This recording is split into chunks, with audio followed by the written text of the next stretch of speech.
People, how are we? Hopefully, we are all doing well. I'm Tom, and I'm back in the driver's seat. Would you have thought it, right? Now, I know it was a long time ago. I'm going to talk today about Devin Haney and Ryan Garcia and how, Ryan shocked everyone, myself included. I was looking at the fight thinking Devin's going to win here. Ryan shouldn't be fighting because I didn't think Ryan should be fighting. I think in the lead up to it, I thought a lot of what he was saying, I thought he believed and I thought it was truthful.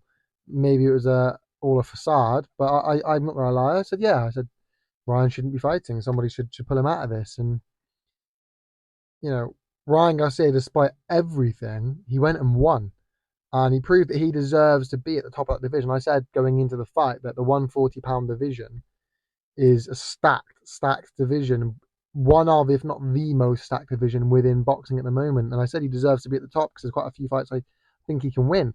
And I think he's just proved that. He's proved to everyone that he is at that level. He's one of the top guys. And fair play to him for that. As for Devon, this was a disaster. There's no two ways about it. It's not sugarcoated here.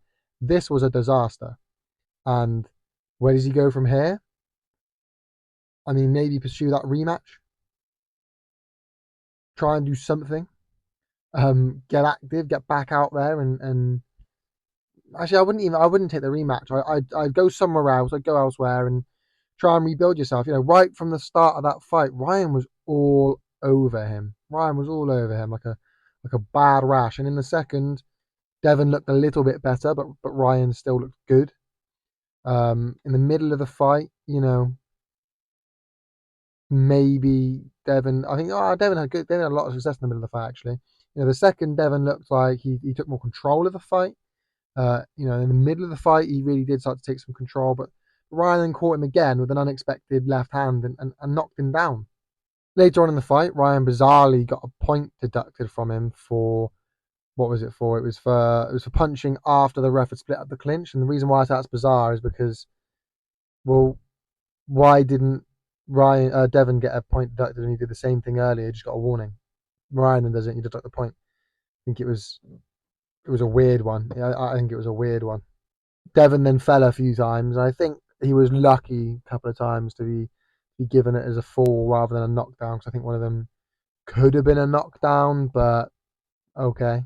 I think the last thing I want to say about the ref thing was just that Devon was excessively holding. Excessively holding. And what's the point of having a rule that says you can't excessively hold if you're not going to get a point deducted for it? Because he was excessively holding, and we didn't see a point deducted for it. And I think the refing was quite poor and potentially biased. I'd even go as far as to say, which was a shame. But moving on from that, don't really know how Ryan won, and that's not a dig at Ryan because Ryan deserved the win. What I mean is Ryan's fight tactics weren't exactly unreal. He was ducking a lot. He was turning his back, so he was like turtling almost, like letting you hit my back. Um, he stepped off at the wrong times and perhaps stepped on at the wrong times. And like I say, his fight tactics themselves weren't out of this world. I think maybe it was just his confidence. I think the way he was acting before the fight is perhaps reflective of that. Before the fight, he was kind of irradiating confidence, um, what seemed like false confidence, but confidence. And I think myself and everyone, Devon included, bought into this persona that he's going crazy. And I think that actually he wasn't, and perhaps it was just that. It was just a persona. And then he goes in there and he blows everyone away and he wins the fight. And great, you know what I mean? So what next for him? Initially, I thought Teofimo Lopez would be a good fight for him and try and get that TO fight. But the more I've thought about it, I think the Gervonta Davis rematch is where I'd go, because if I'm him, I'm chasing that rematch and I'd try and get it at no strings attached. You know what I mean? No catchment weights, no rehydration clause. And I still think he loses the fight, but I think if he goes in there, it'd be a much better fight. I think now's the time to do it. Off the back of that Devin Haney fight, get that Gervonta Davis rematch. Um, that's what I'd like to see, personally. Maybe I'm well off though. You let me know your thoughts down below, people. Leave a comment. I love reading them. I love getting chatting.